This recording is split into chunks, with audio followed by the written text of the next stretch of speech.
Right. Welcome, everybody. And thank you for being here, and thank you for getting me in. To me, it's an honor to be in Houston at the EMW conference. I am Sabine Melnicki from Wiki Ahoy. I'm from Vienna, Austria. And I'm together with Lex Sulzer from DataSpecs from Switzerland. We are sort of the German-speaking European delegation, as we call it, or country ambassadors. We will be working closely together. Yes, I have a small digital consultancy in Austria and working with Semantic Media Wiki for a couple of years now. This was meant to be a beginner's training, a beginner's tutorial. That's how it was set up and planned, but we were saying it doesn't look like there will be so many people not having been worked with Semantic Media Wiki whatsoever. So we decided to find a little bit of a different approach. May I ask you, how many of you haven't ever used Semantic Media Wiki before? I get one, I get before this conference. Yes.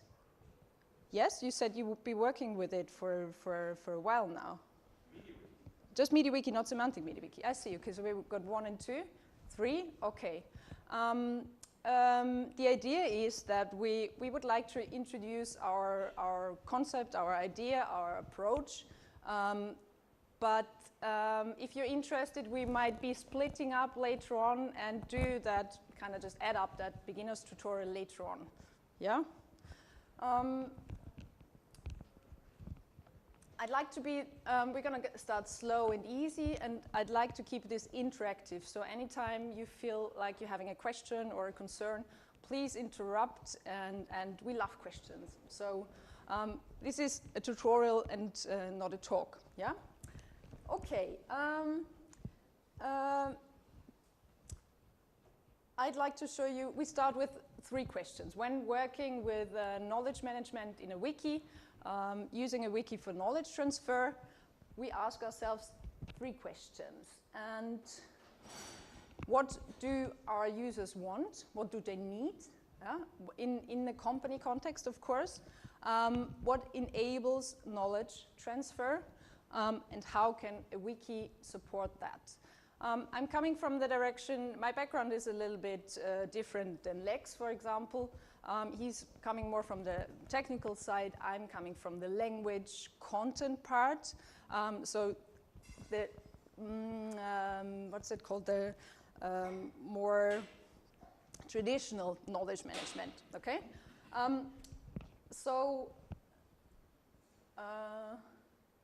Yeah. The first question, what do our users want? I believe our users want an intuitive platform. They're used, reading a manual is very 1990s. Users are used to apps that they understand in an instant, okay? They don't want to start with an empty page in their wiki. They want to have some certain structure, some guidelines they can follow. They want to be guided through. So what we try to do is design a structure for the independent, autonomous user. We don't want the user to have to learn anything to use our system. It should be intuitive. And he should be able to guide himself through without our help. Yeah? We can help him doing this by providing a very logical and easy structure, an easy and logical navigation, good, well-working error messages. What else is there? Yeah, and in general, good usability. Okay. Of course, the user's time is scarce and his patience is ending. You know that in the context of the web, seconds are a long time to wait for pages to load and everything. So nowadays, a user doesn't have the time to, he doesn't land on our page in the wiki, or whether on a website or in a wiki, land there, click himself through, browse a little bit. That's usually not what's happening anymore. He's searching. He's hitting his question into a search bar and lands on our page, and if he doesn't find the information he's looking for, he's going to be gone in a second. So what we design for now is we design our pages for the searches and not for the browsers, which is a very important approach because it makes the pages, we need to design the pages in a different way. We don't guide the person through our website on a long pathway, step by step, but you only have the chance to catch the user on this page. All he needs to know should be on this one page, right?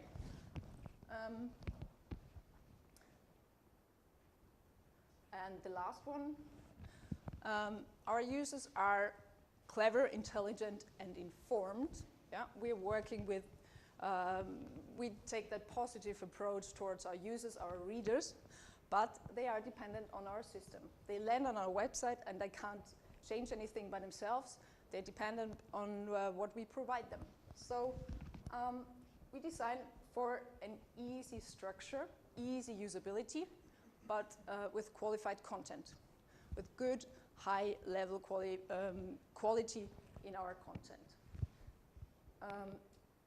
Yeah, to sum that up, we design a structure for autonomous users, for searches instead of browsers, and for qualified readers.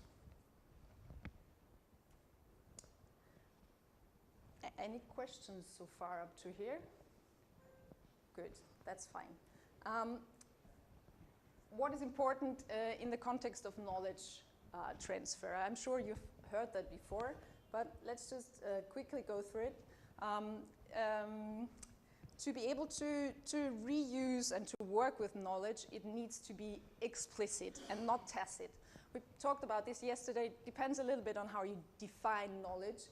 In my definition of knowledge, knowledge is something in the people's minds. It's as soon as you communicate it, as soon as you write it down, it's information, it's data, but I guess that's a matter of definition. Yeah. Let me check if okay. So what you need to do to make knowledge explicit is to write it down, to communicate it, to put it in any format written down. Knowledge needs to be in a transferable format. It needs to be able to put into other formats from one format to the other. That means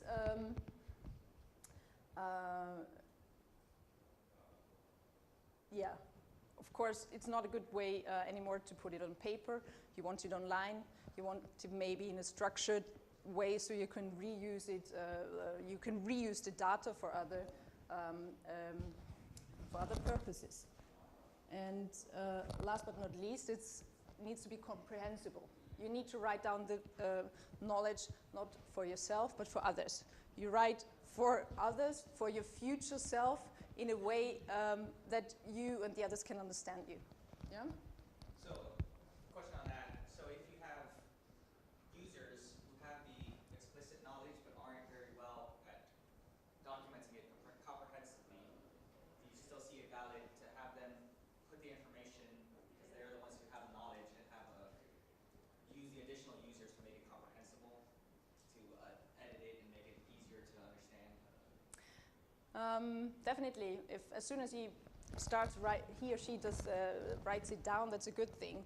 I don't know, our approach is from an administrator point of view to make it as easy as possible for the user to actually produce comprehensible content. It's a difficult task, of course, because every human is different. But if we agree on something that we understand, I understand it this way. This is the way we name things, maybe. Then it makes it easier for every one of us. So knowledge is, as I see it, it's in the heads of the humans, yes, and it's inside ourselves. But if we agree on something we talk about, I guess it's easier to understand. Does this answer the question? Perfect. Okay. How can the wiki help with that idea? The wiki can motivate to write down. Okay, it can help us.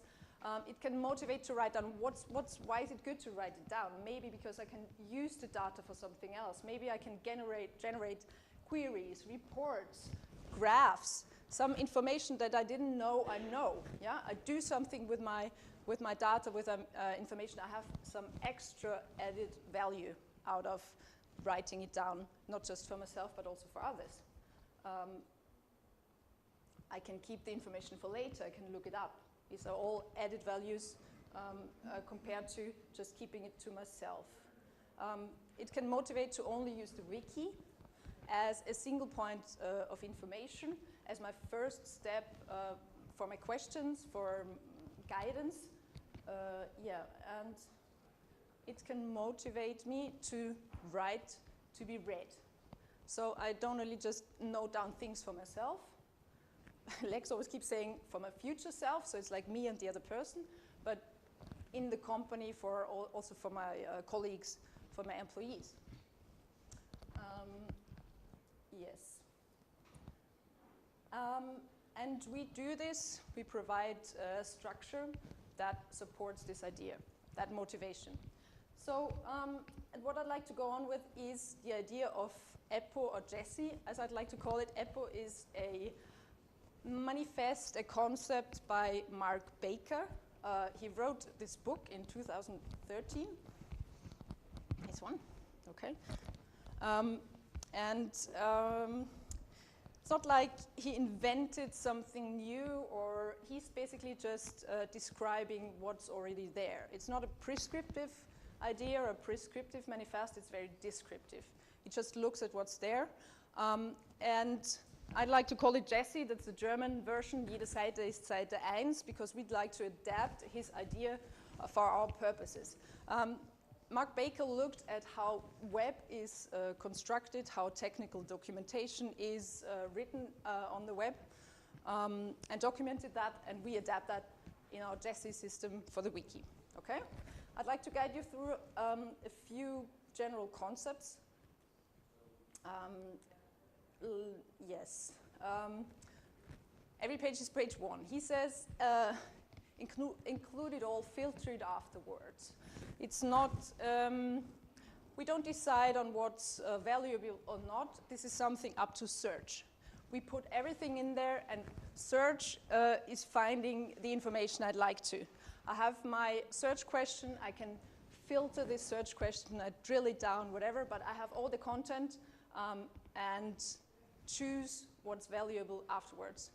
This is why search has such an important function in this concept. And of course, Google nowadays is at the center, is at the heart of the web, and it also should be at the heart of any wiki. Yeah? Distributed nature of the web. We don't have a hierarchical structure anymore. We don't use these, what are they called? These, anyway, these systems, the correlated systems. We have a network of connected pages. We have a semantic structure. This is just how it developed. Bottom-up architecture is something that, I don't know, Mark Baker is proclaiming that bottom-up architecture is the way we develop content, we write content. Yeah. Lex? Sorry. No, go on. Fun. It'll clear up. Okay. Just one quote for bottom-up organization. Bottom-up organization appears messier than top-down organization. Top-down organization, of course, we have the classic navigation for browsing. Bottom-up is this every page, this page 1 system. It is only because it is more accurately reflecting the messiness of the real world. Yeah? The real world isn't structured. It doesn't have an end to its pages. And this is what happens in the wiki as well. So 3 famous examples for, yes? Just to summarize, the bottom up is kind of your entrance and search, and top down is you go to like a main page and you navigate through. Is that Yes, yes, you could say so. And the idea is with the bottom-up architecture, you also have bottom-up navigation. Top-down navigation is hierarchical, is the menu, the classical one. Bottom-up is a lot of like, you have local navigation compared to global navigation. You have a lot of hyperlinks interlinking on this level. Yeah, it goes the other way. Yes.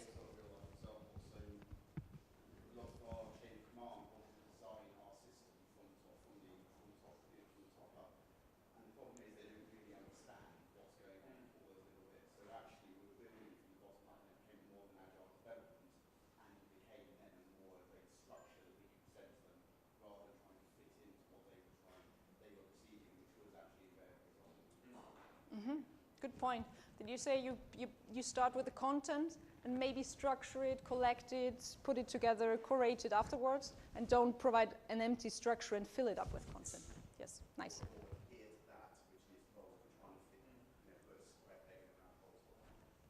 Exactly. I'm sure you all know the most famous example is Wikipedia, and this is why this idea so well fits with the wiki, because every wiki, Wikipedia is the most famous wiki. As we know, Stack Overflow is the technical, does anybody not know Stack Overflow? And never been there, yes, okay. And WordPress Codex, which I believe also runs on a MediaWiki, if I'm right. Yes, yeah. Yes, WordPress Codex is a very good example for technical documentation on this basis. The quality is very different because you have different writers of certain topics. Okay, let's move on. 4 basic concepts, 4 basic parts of this idea are the topic type, the context, which is the most important part for me, and the content. What is a topic? A topic in EPPO, in the Jessie system, is self-contained. It stands alone, it functions alone, it works alone. It doesn't need any other page to be understood.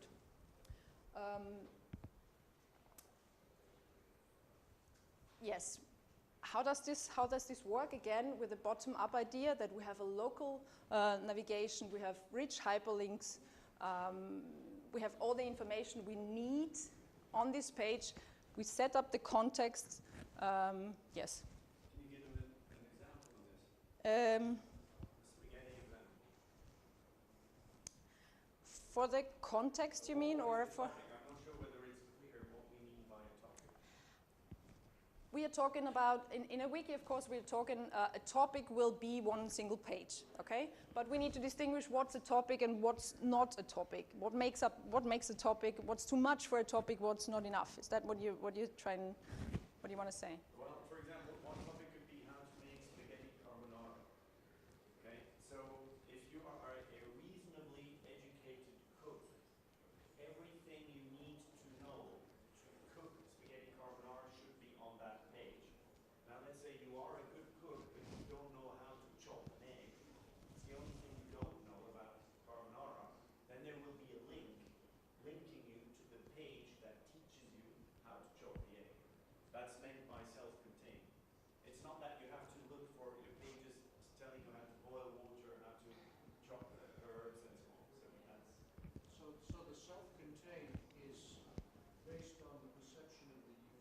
yes. In other words, your example that this is an experienced cook, therefore you assume that the self-contained has enough for them, but you've got the topic-to-topic relationships that take you down to the sort of thesaurus of topics. Yes, absolutely. Yes, very well done. Well, very, very good. The topic assumes reader qualification. This is very important. We go on and say that our user knows everything he needs to know to be able to follow this page, except what we are telling him on the page. So everything that he needs to know to understand what's there, he knows. only accept this information, only accept the recipe of spaghetti carbonara. And in case he doesn't know any of these bits and pieces and parts, we link him to the content. We don't include it, but we link. So he can follow his way through in case he doesn't know any of these parts. There's another sort of, I think, how you get, why you go off the page. Because certainly the qualifications, you need more explanation.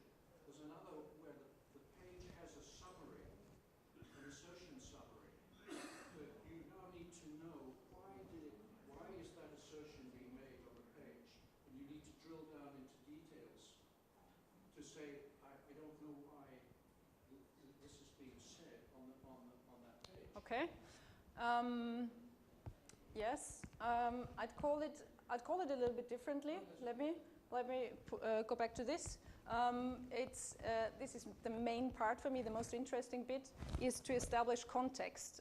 So if we are on the spaghetti carbonara page, I start by I set up. Sorry, I'm missing a word here. Okay.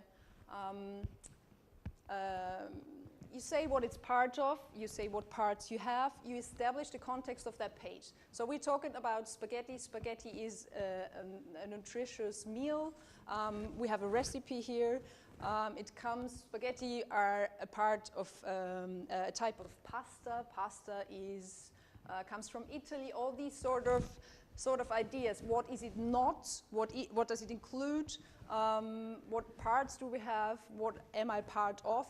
So I get an idea, that's where I am. This is the frame of what I am on this page, and if I'm looking for something else, I wasn't looking for spaghetti, the food, I was looking for spaghetti, the software, I need to go somewhere else, like this, okay?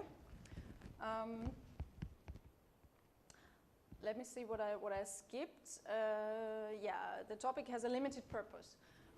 Its purpose can be to give information, to bring an overview, to show task, to show instructions. So this single page only always has one purpose. If I want to give an overview over the history of spaghetti, this would be a topic, and the recipe of cooking spaghetti carbonara would be another topic, just because it's a very different purpose. Okay? Yes. In the context of the context, I really like this quote. It says, a well-designed information set is like a well-designed transportation system. It allows the passengers to travel individual itineraries along shared routes. So I set up the routes, the possible ways he can travel, and because I can't cover every reader's need, I make it possible for them to click themselves through the information. Okay. Difficult part of the topic is it conforms to a type. We had a lot of discussion of what makes up a type and what doesn't. A type is very closely related to a purpose. The purpose of the page defines the type. And in the context of semantic media wiki, one topic type would translate into one form and template structure. Yeah? Okay. And the last part, let's see. Yes. Having defined our purpose and our topic type, we stay on one abstraction level. I'm not talking about pasta in general, and I'm not talking about whipping cream for the last bit after the recipe. I'm talking about spaghetti carbonara. So it's not up to me to give everything possible, to serve every abstraction level. It's again up to the user to decide I want to go one deeper or one level up through rich linking. I make that possible through the links. Yes.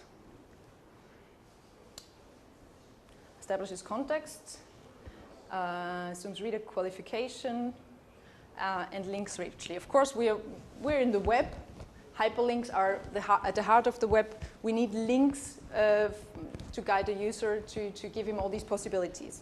So again, to sum it up, topics are self-contained, they stand alone, they have a limited purpose, conform to type, and stay on one level. That sort of just goes together.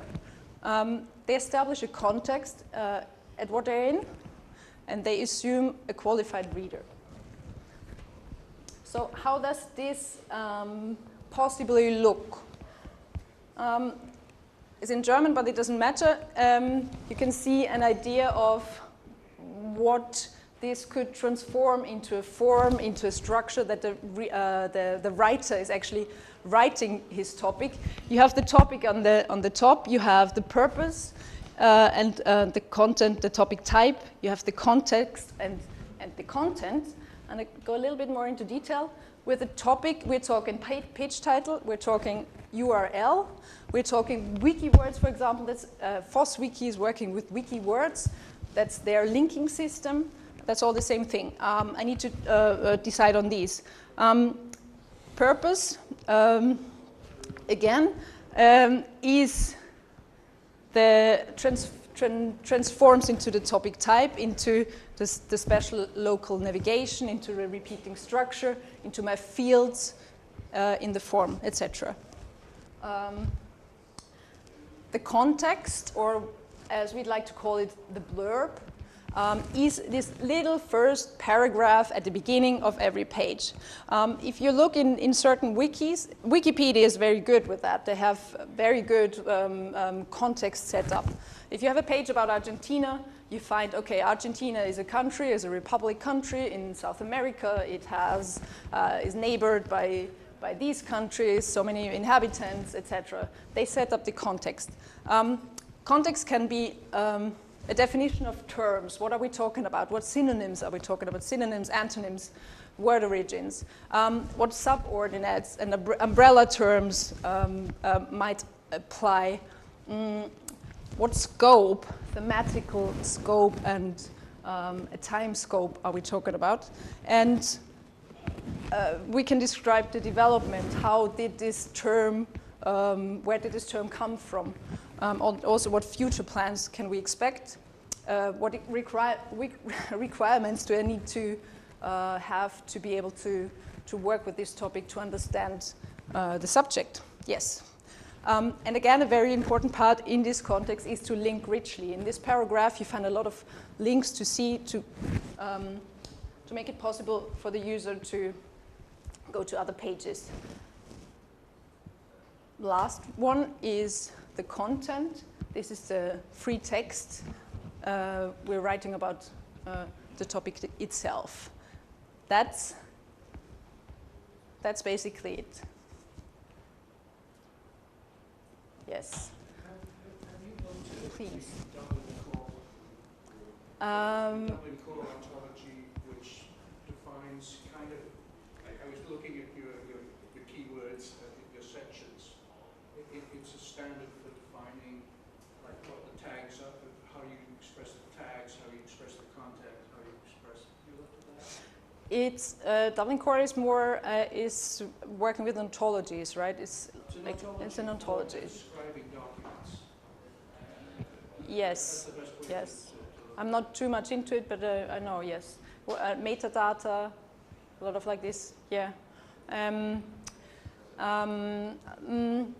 It's a little bit of a different approach again. It's more like the technical side of it. The way I see EPPO or Jesse is really more from the content side. If I have a lot of text, a lot of running text, free text, how can I still structure that, and how can I still guide my users through? Yeah. Lex, then well, thank you for up to now, up to here. Thank you.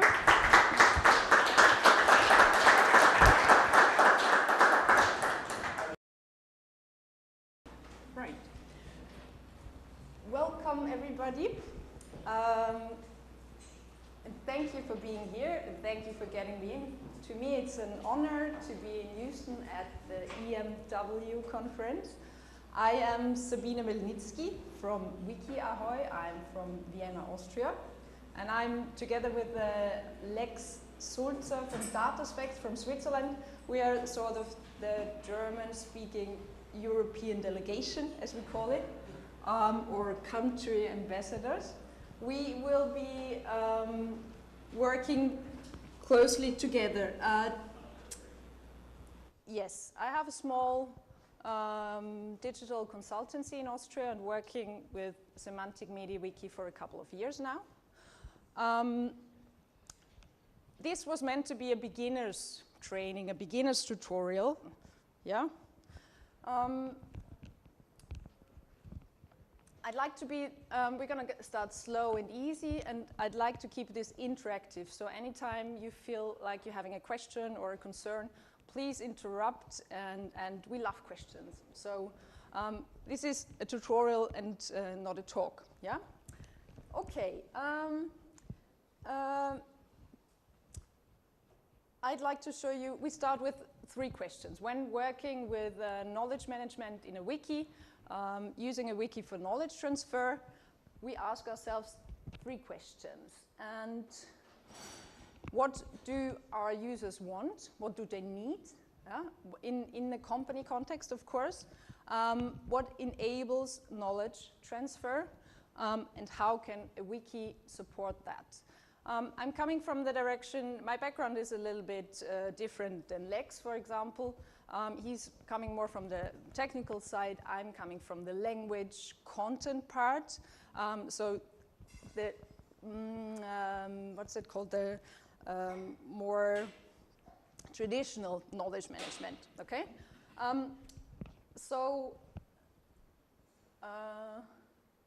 Yeah. The first question, what do our users want? I believe our users want an intuitive platform. They're used, reading a manual is very 1990s. Users are used to apps that they understand in an instant, okay? They don't want to start with an empty page in their wiki. They want to have some certain structure, some guidelines they can follow. They want to be, that's how it was set up and planned, but we were saying it doesn't look like there will be so many people not having been worked with the Semantic Media Wiki whatsoever. So we decided to find a little bit of a different approach. May I ask you, how many of you haven't ever used Semantic Media Wiki before? I get 1, I get, before this conference? Used it? Yes. Yes, you said you would be working with it for a while now. MediaWiki. Just MediaWiki, not Semantic Media Wiki. I see you, because we've got 1 and 2, 3, okay. The idea is that we would like to introduce our concept, our idea, our approach. But if you're interested, we might be splitting up later on and do that, kind of just add up that beginner's tutorial later on, guided through. So what we try to do is design a structure for the independent, autonomous user. We don't want the user to have to learn anything to use our system. It should be intuitive. And he should be able to guide himself through without our help. Yeah? We can help him doing this by providing a very logical and easy structure, an easy and logical navigation, good, well-working error messages. What else is there? Yeah, and in general, good usability. Okay. Of course, the user's time is scarce and his patience is endless.